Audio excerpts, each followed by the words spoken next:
Hi,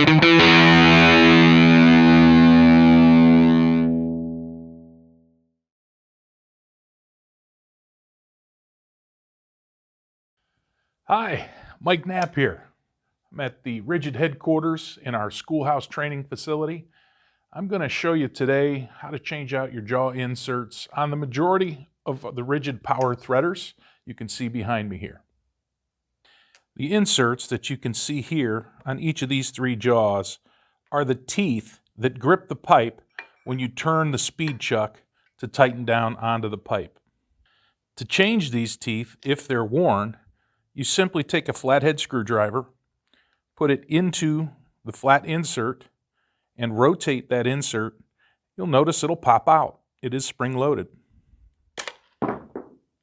The pieces involved are the insert itself, which has the teeth, the pin, and the spring.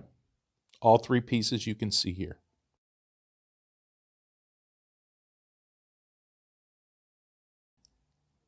Inside the jaw itself, there is a hole down in this small channel.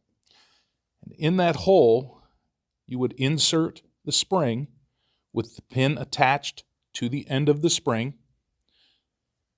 You just slide that right into the hole with the pin facing out.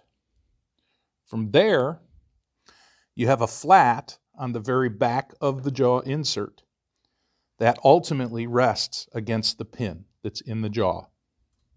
Once you've inserted the pin in the spring, you take the jaw insert itself, and because of the shape, you have to turn it sideways, but you want to line up the flat to the side.